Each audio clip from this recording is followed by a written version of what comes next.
Bonjour à tous, c'est Pasteur Jim. C'est mon privilège d'être ici avec vous encore. Si vous avez votre Bible, je voudrais vous encourager de chercher le livre de Job. Et on va continuer une étude, ce qu'on a commencé il y a quelques semaines. Nous sommes en chapitre 4 de le livre de Job et aujourd'hui on va regarder un thème, se mettez-vous avec contrition. Aujourd'hui, on va parler beaucoup concernant le conflit dans notre vie entre nous, Dieu et le monde.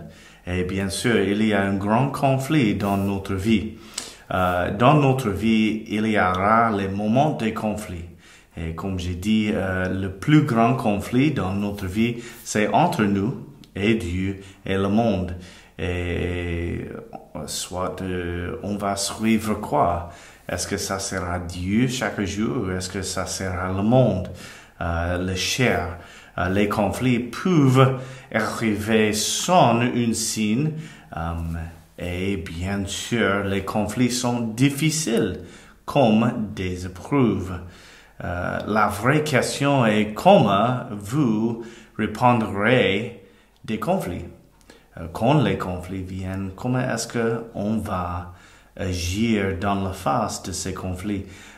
Vous pouvez répondre avec la colère, vous pouvez aller la direction ce que vous voulez, ou soit on peut confronter cette situation avec détermination et on peut décider de suivre Dieu.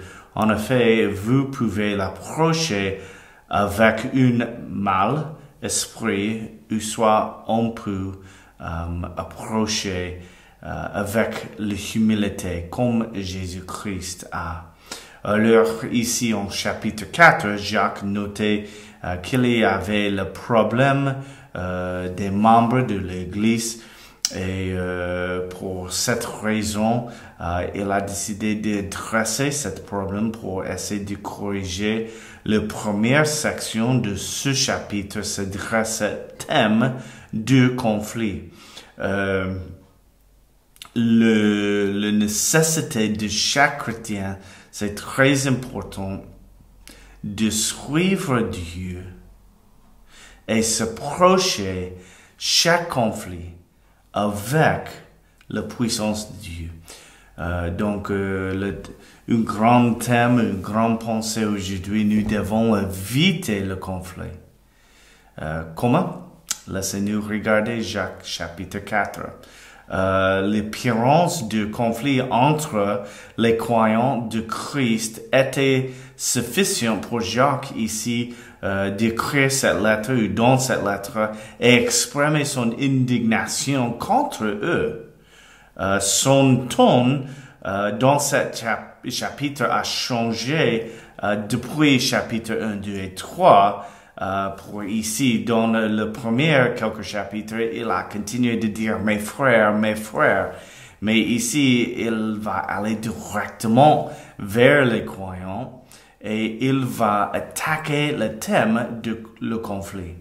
Alors, laissez-nous rechercher ce que Jacques dit concernant le conflit. Il y a 3 points aujourd'hui. La première, regardez la cause du conflit.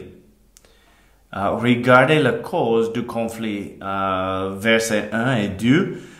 Ne c'est pas de vous passions qui combattent dans vos membres.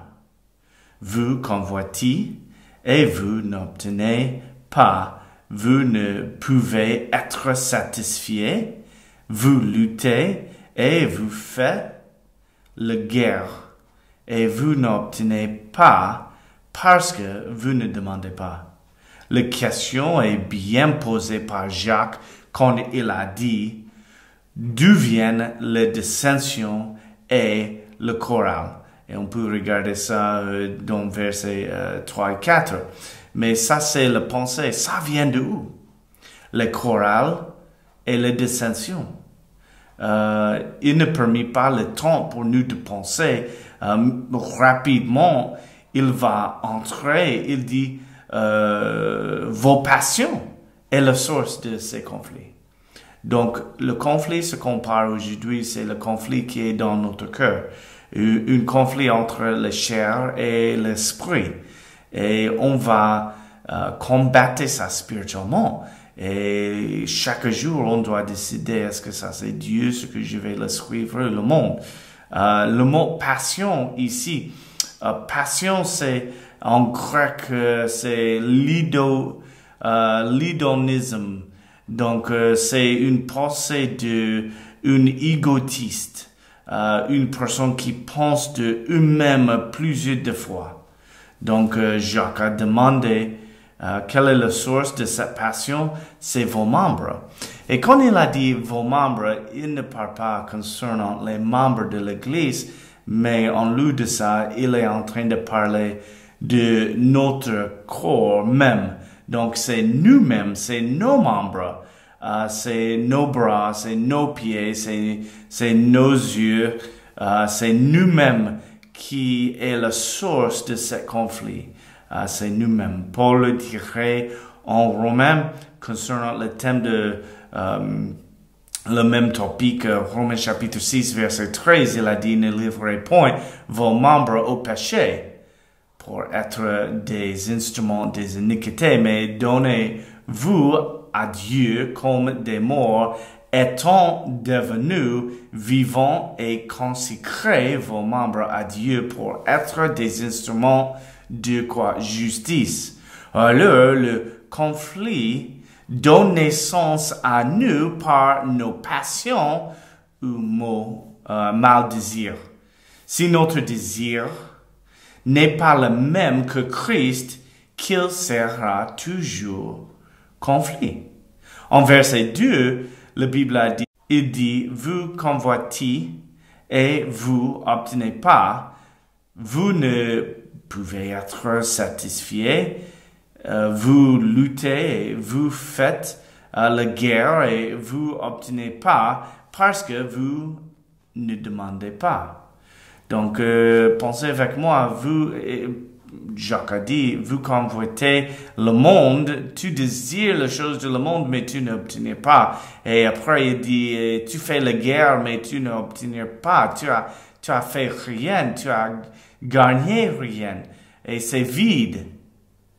Le désir de suivre le monde, le désir d'avoir les choses de le monde, c'est vide, c'est en vain.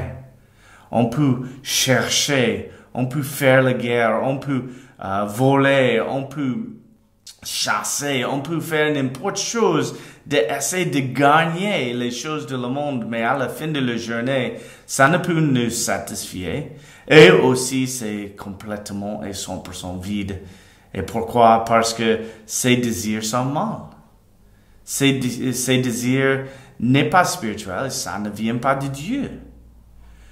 Un corps, un cœur mal ne cherche point pour Dieu.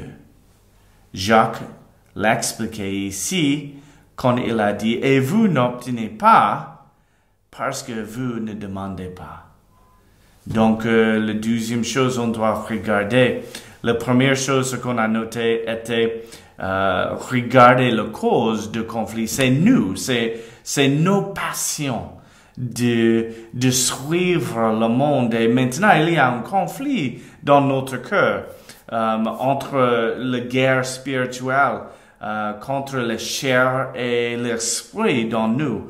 Mais le deuxième, regardez les conséquences du conflit. Regardez les conséquences de le conflit.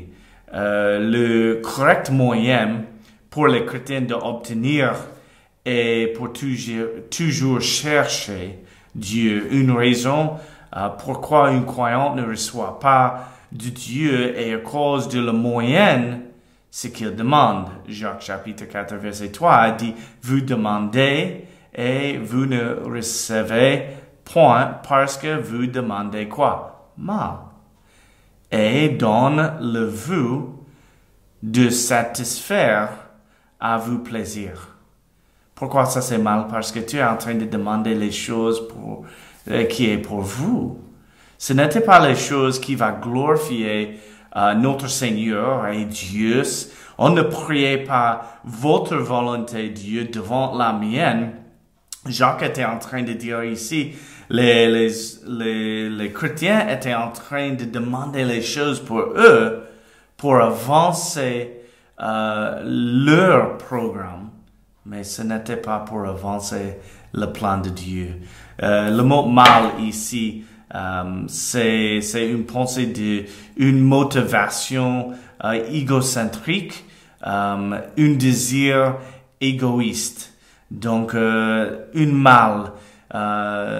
Les chrétiens ne reçoivent pas parce que les chrétiens étaient en train de demander pour eux-mêmes. Donc, s'il vous plaît, tiens ça, et pensez, quand je priais, je dois prier pour la volonté de Dieu en haut de la mienne. Matthieu chapitre 22, verset 37 a dit, Jésus lui dit, tu aimerais le Seigneur ton Dieu de tout ton cœur, de toute ton âme et de toute ta pensée. C'est très, très, très important de bien comprendre. Quand nous aimerons Dieu comme Jésus a demandé que notre désir, notre perspective et notre besoin vont changer complètement. Jacques chapitre 4, verset 4 a dit, « Hommes et femmes adultères, ne savez-vous pas que l'amour du monde est une enmité contre Dieu? Qui voudra donc être ami du monde se rendra ennemi de Dieu. » Jacques était abrupt avec l'église de Jérusalem.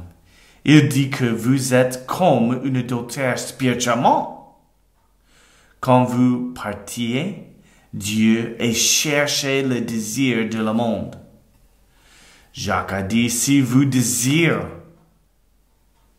les choses comme le monde, vous êtes contre Dieu. Parce que le monde est à l'enmité avec Dieu. Où le monde a un conflit de pensée, de moyens, d'intelligence de Dieu. Le monde est contre Dieu. Ça, c'est la logique de enmité, c'est contre. Alors, il dit, si vous pensez comme le monde, si vous voulez comme le monde, si vous avez le désir comme le monde, bien sûr, vous êtes comme une adultère spirituellement qui sort leur premier amour. Il faut faire attention. Satan va utiliser le conflit pour mettre la division entre nous et Dieu. Il faut chercher Dieu pour la solution. Maintenant, la troisième chose, regardez le remède pour le conflit. Quelle est la solution? Quel est le remède? Regardez verset 5. Pensez-vous que l'écriture part en vain? L'esprit qui habite en nous a-t-il des désirs qui portent à l'envie?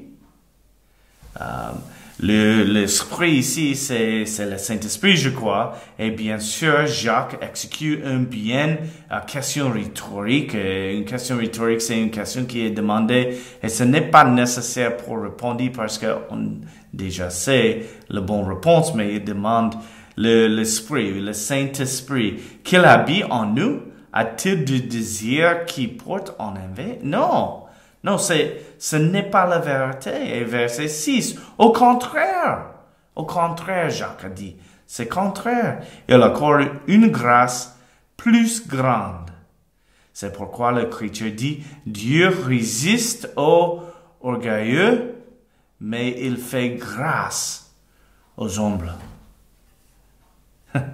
Il donne la grâce à l'humble. Maintenant, vous êtes où aujourd'hui? Est-ce que vous êtes en train de rester en conflit? Est-ce que vous êtes en train d'essayer d'aller vers le monde? Bien sûr, il y a le conflit là-bas à cause de ce désir. Ou est-ce que vous êtes un bon chrétien qui est en train de désirer de faire les choses de Dieu avec une attitude humble? Donc le Saint-Esprit était donné aux croyants pour une aide. Il nous fortifie. Il nous n'envie point. Nous devons soumettre sous le contrôle de le Saint-Esprit. Regarde verset 7. Soumettre-vous donc à Dieu, résistez qui? Au diable, et il s'enfuira de vous. Il va quoi? Se fuir. Il va quitter votre présence. Quand tu résistes le diable et se mettre sous Dieu. Mon ami, quand le conflit vient, il faut se mettre à Dieu. Pourquoi? Quelque raison, il donné la puissance. Dieu, il est sage. Et il peut nous aider. Il peut nous aider, bien sûr. Il faut prier sur Dieu. La troisième chose, il est capable pour nous aider. La quatrième chose, il est contre le conflit. Dieu n'aime pas le conflit. Il veut que tu marches avec lui en accord. Mais le diable, il aime de faire la confusion. Il aime de causer le conflit. Son désir est pour vous de marcher avec le monde et ne marche pas avec Dieu. La quatrième chose, il y a la solution pour vous. Bien sûr, le conflit va venir et bien sûr, Dieu a un plan pour votre vie. Maintenant, la solution de la vie, ni la solution du conflit, n'est pas trouvée dans le monde, mais c'est toujours en Christ seul. Proverbe chapitre 3, verset 34 a dit, « Il se moque des moqueurs, mais il fait grâce aux humbles. » Donc, quel type de chrétien est-ce que vous désirez? C'est le type qui est en train de moquer Dieu avec leur façon, leur marche, leur témoignage? Ou est-ce que vous êtes le type de chrétien qui est en train de s'humilier devant Dieu? Parce que la Bible a dit, il va vous donner la grâce. 1 Pierre chapitre 5, versets 5 à 6 a dit, de même, jeunes gens, soyez soumis aux anciens, et vous se mettant tous les uns aux autres, revêtez-vous de humilité, car Dieu résiste aux orgueilleux, mais il fait grâce aux humbles. Humiliez-vous donc sous la puissante main de Dieu, afin qu'il vous élève quand il en sera temps. Bien sûr, les conflits vont venir. Il sera les moments où que le monde est en train de capturer nos attentions, capturer nos désirs. Mais il faut bien comprendre ce que le plan de Dieu est toujours meilleur que le plan de le monde et le plan de le diable. Donc, les conflits toujours vont commencer avec nos passions. C'est un acte d'égotisme. C'est à cause de nos membres pour essayer de nous satisfaire. Et Jacques a dit c'est impossible de nous satisfaire avec le monde. On peut continuer de retourner de cette pluie et toujours reste la soif. Donc, il faut aller à Dieu. Bien sûr, il y a les conséquences de les conflits. Il y a les conséquences. Dieu désire ce que nous marchons avec lui. Et on doit faire ça. La troisième chose est toujours, il y a le remède ou la solution de le conflit. C'est Dieu même. Je voudrais vous encourager aujourd'hui, quand les conflits viennent, quand les tentations viennent, quand un désir de séparer Dieu et suivre le monde viennent. Quand il y a le conflit entre nous, Dieu et le monde, je voudrais vous encourager toujours, choisir de suivre Dieu. Donc, j'espère que ce message va vous aider et fortifier. Que Dieu te bénisse. Amen.